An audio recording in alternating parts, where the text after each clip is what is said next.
তো hello everyone, good morning সকলকে। তো এখন আমি অফিস বেরিয়ে পড়বো, সব রেডি হয়ে নিলাম। আর আজকে কিন্তু এখন বাজে হচ্ছে এই যে 9:30 পার হয়ে গেছে। আমাকে 9:30 অফিস যেতে বলেছে, কিন্তু যেতে পারিনি, তার কারণ তোমাদের জন্য ভিডিও রেডি করতে করতে একটু লেট হয়ে যায়। তো যাই হোক, চলো ব্লগ দেখতে থাকো সারাদিন কী কী হচ্ছে আজকে। তো এখন আমি রুম থেকে বেরিয়ে পড়লাম আর দেখি বাইরের অবস্থা কেমন। বাপরে, বাইরে কিন্তু প্রচণ্ড রোদ, লোকজন সব যাতায়াত করছে। আমাকে যেতে হবে এখন এদিক দিয়ে। এটা হচ্ছে বেলেঘাটা রোড, বেশি দূরে না এখান থেকে, কাছেই। তো অটো করার দরকার নেই, কারণ সব জায়গার নাম জানি না, বলতে পারবো না। তো হেঁটে হেঁটে একটু যাবো, 10 মিনিট সময় লাগবে। তাই এখন হাঁটতে শুরু করে দিলাম। তো দেখতে থাকো ব্লগ। আর এরকম কলকাতায় এসে অনেকদিন পরেই হেঁটে হেঁটে চলে আসছি অফিস। তো চলো দেখতে থাকো। তো এখন আমি চলে আসলাম সিআইডি মোড়।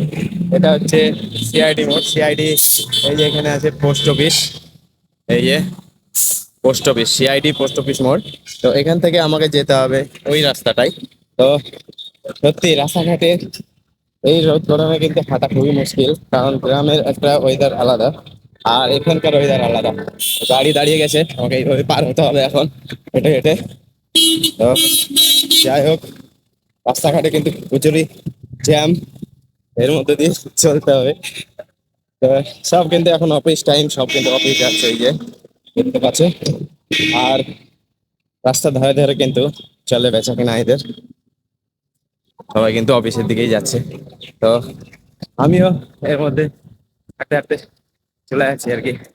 তো চলো, তোমরা তো দেখলেই যে ছাতু এক গ্লাস খেয়ে নিলাম। আর এই ছাতু কিন্তু একদম দুপুর পর্যন্ত চলে যায়। তো বাইরে যারা থাকে, অফিসিয়ালি কাজ হোক, কারখানায় কাজ হোক, যারাই করে, তারা কিন্তু সকালবেলায় ওই ছাতুটা খেয়ে নেয়, দুপুর পর্যন্ত কেটে যায়।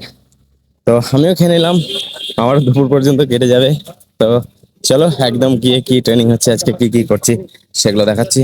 তো এখন আমি অফিসে ঢুকে পড়লাম, আর অফিসে ভিডিও করা হয়তো অ্যালাউ নেই, তো আমি চুপি চুপি করছি। যাই হোক, তো আর অফিসিয়ালি নিয়ম হচ্ছে রেজিস্টার খাতায় কিন্তু সাইন করতেই হয়। তো এসে কিন্তু আমি নাম ঠিকানা সব লিখে দিলাম, আর লিখে কিন্তু এন্ট্রি করে এখন ঢুকে পড়ছি। আর ঢুকতেই দেখো এইদিকে কিন্তু সব মেশিন কিন্তু রেডি করছে, আর এই যে এখানে সব ইঞ্জিনিয়াররা আছে। তো আমার কাজ হচ্ছে উপরে, তো এইখানে হচ্ছে কোঅর্ডিনেটররা থাকে, আর আমি এখন চলে যাচ্ছি উপরের দিকে। আর উপরে এসে দেখো মেশিন পত্র সব ওইভাবেই আছে। আর কালকে কিন্তু আমি যে মেশিনটা এই যে রেডি করে রেখেছিলাম, এটা কিন্তু আজকে আমাকে এই যে ভেতরের সেট আপ আছে এইখানে কিন্তু শেডিং করতে হবে, আর এই বাইরের এই পিছনের দিকটাও কিন্তু শেডিং করতে হবে। তো আমি সবকিছু রেডি করে নিলাম, আর রেডি করে কিন্তু আমি কাজ শুরু করে দিলাম। আর সত্যি মেকানিক্যালের এইসব কাজগুলো কিন্তু আমার বেশ ভালোই লাগে। তো আমাকে কিন্তু স্যাররা খালি বলে দিয়েছিল এই সবগুলো সেটিং করো, তো আমি এগুলো কিন্তু একা একাই সব সেটিং করতে লাগলাম। তারপরে কিন্তু ফুল সেট একদম রেডি করে দিলাম। এই যে এখন পিছনটাও দেখো সব একদম গিয়ারের এগুলো কিন্তু সব লাগিয়ে দিলাম। তারপরে কিন্তু স্যার আমাকে বোঝাতে আসলো মেশিনটা কিভাবে অপারেট করে, স্যার আমাকে বোঝাচ্ছিল। আর মেশিনটা দেখো এখন কিন্তু মুভ হচ্ছে, এই যে সব ঘুরছে। এখানে হচ্ছে 20 লিটারের বালতি দেয়, তারপরে কিন্তু ঘুরে এইভাবে দিয়ে কালারটা মিক্সিং হয়। এই যে কত সুন্দর কিন্তু মেশিন রান হয়ে গেল। তো স্যার কিন্তু আমাকে ছাড়লো না, বললো অনেক আগেই তোমার সব কমপ্লিট হয়ে গেছে, তো আর একটা কাজ, তুমি এগুলোকে খোলো, খুলে কিন্তু একবার ভালো করে দেখে নাও। তো যাই হোক, মেশিনটা আমি এটাও ঠিক করতে লাগলাম, আর পরে জানতে পারলাম যে মেশিনটা খারাপ হয়ে পড়েছিল, আমাকে দিয়ে ঠিক করালো। তো বেশ ভালোই লাগলো,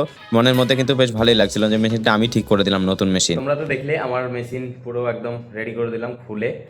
এই যে মেশিন, এটা হচ্ছে কালার মিক্সিং মেশিন, এটা হচ্ছে অটোমেটিক হবে। তো এদিকে সব খুলে, এই যে এটা পুরো খুলেছিলাম, খুলে পুরো সেট করে দিলাম। আর সেট করে এই যে সব কিছু লাগিয়ে একদম ওকে। তো স্যার বাইরে গেল। আর এই যে মেশিনগুলো এখন একটু দেখবো, তার কারণ এগুলো হচ্ছে মাদারবোর্ডগুলো একটু টেস্টিংয়ের এই ব্যাপারটা একটু কনফিউজ আছে, যেহেতু অনেক দিন গ্যাপেই ছিলাম। তো এগুলো ঠিক করার পর তারপরে আজকে আমি বেরিয়ে যাচ্ছি। তো চলো দেখতে থাকো ব্লগ। তারপর দুপুরবেলায় কিন্তু লাঞ্চ করতে বেরোলাম, আর বেরিয়ে দেখছি এধারে রোদ গরমে কিন্তু সবাই বসে আছে। তো আমি চলে যাচ্ছি, সামনে একটা হোটেল আছে শুনলাম, তো এখানে চলে আসলাম। তো আর এই কারখানার পাশাপাশি হোটেলগুলো কিন্তু এইভাবেই চলে, বেশ খাওয়া দাওয়া চলে। তো আমিও চলে এসেছি অনেকদিন পরই কিন্তু এরকম হোটেলে খাওয়ার একটা অনুভূতি। তো খাবার নিয়ে চলে আসলো, খাবার দিয়ে দিল, তারপরে কিন্তু আমার খাওয়া দাওয়া কমপ্লিট হয়ে গেছিলো। তো ফাইনালি গাইজ কমপ্লিট হয়ে গেল আমার ট্রেনিং। এখন আমি বেরিয়ে পড়লাম এই যে জায়গা। আর আমার ট্রেনিং কিন্তু তাড়াতাড়ি কমপ্লিট হয়ে গেছে, তার কারণ এমনি একটা অভিজ্ঞতা ছিল। তো তাড়াতাড়ি কাজ সেরে নিলাম, আর তারপরে কিন্তু আমি বেরিয়ে পড়লাম। এখন বাজে হচ্ছে পুরো 4টে। তো এখন যাব রুমে, রুমে কিছু কাজ আছে, ফ্রেশ হবো, তারপরে কিন্তু আমাকে বাড়ির জন্য বেরোতে হতে পারে।